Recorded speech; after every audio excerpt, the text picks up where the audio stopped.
Quer investir? Carteira Mara e Carteira Tabet. Invista inteligente. Investimentoepi.com.br.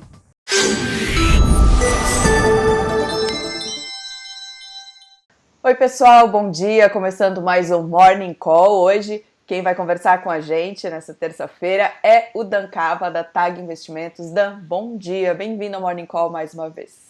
Bom dia, obrigado de novo aí pela oportunidade.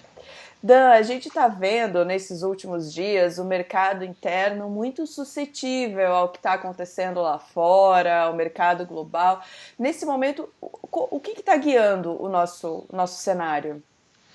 Bom, acho que é uma boa pergunta, até para a gente começar esse comentário, que acho que o que está acontecendo no Brasil ao longo dos últimos dias, acho que ao longo dos últimos aí 3 a 5 dias, é de fato um movimento bem técnico, né? Vou dizer até que o movimento tem um pouco, sim, de reverberação do cenário econômico, né? Aquele cenário mais desafiador que eu venho falando aqui quase que semanalmente, mas acho que muito do que aconteceu nos últimos 3 dias foi um ajuste de posição técnica, né? É sempre difícil saber qual foi o trigger específico, né? Acho que tem um pouco de risco de recessão global, acho que tem bastante do que aconteceu na Argentina e o Brasil está sofrendo os efeitos disso, né? Então, só para explicar de maneira mais detalhada, vamos pegar o caso da Argentina, né? Há cerca de 2 semanas atrás, né, 10 dias atrás, a Argentina passou por uma eleição, que é uma prévia importante das eleições presidenciais de outubro, onde o candidato visto pelo mercado como um candidato ruim para a economia, venceu essas eleições regionais, essas eleições locais e sinalizou por uma grande probabilidade de que ele vença as eleições presidenciais, né? Isso gerou um forte ajuste negativo de preços dos ativos argentinos. Então a gente viu uma forte queda da Bolsa, uma forte queda dos papéis de dívida, tanto do federal, né, do governo argentino, quanto das empresas argentinas, uma forte depreciação cambial.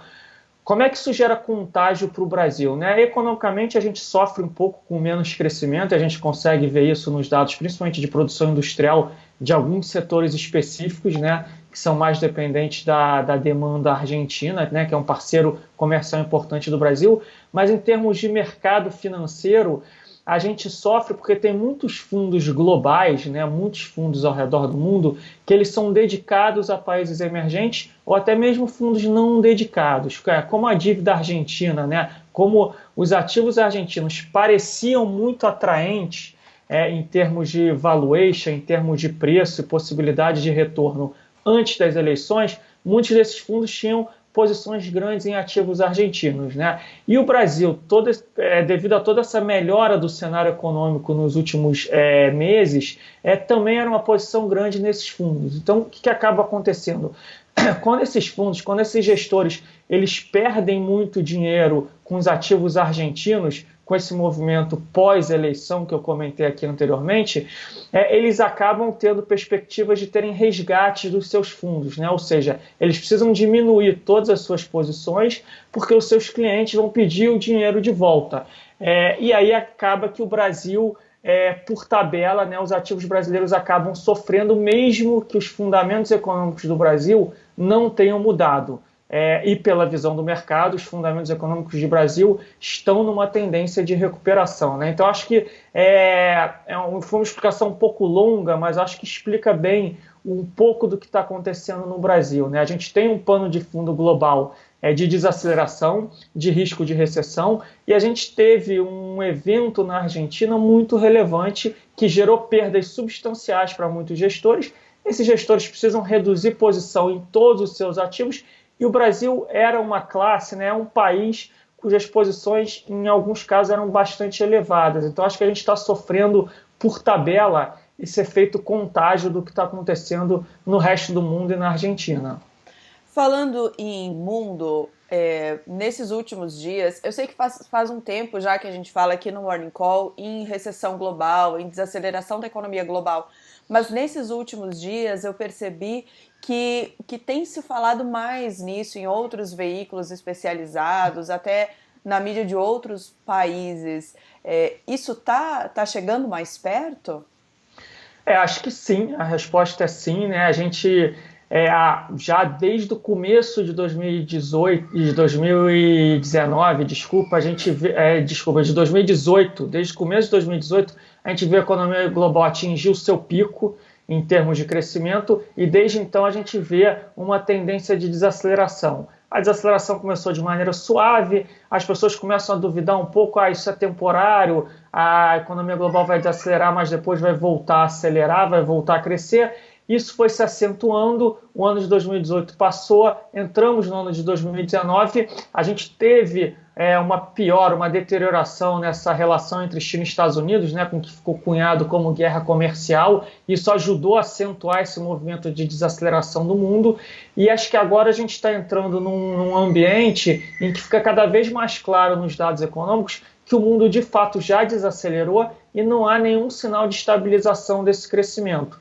Então isso acaba chamando a atenção da grande mídia, da sociedade. Os mercados financeiros acabam sofrendo, né? A gente está passando em agosto por um período de volatilidade das bolsas, né? A gente teve alguma queda já das bolsas, tanto de Ásia, China, né? Europa, Estados Unidos. Isso acaba atraindo mais atenção da mídia, mas do que a gente tem falado aqui semanalmente não mudou muita coisa, né? Na verdade, é um cenário desafiador sim, é um cenário negativo e agora a gente vai ter uma semana bastante importante onde alguns bancos centrais vão falar e podem dar alguma sinalização de como eles pretendem lidar com essa desaceleração, com essa eventual crise econômica global.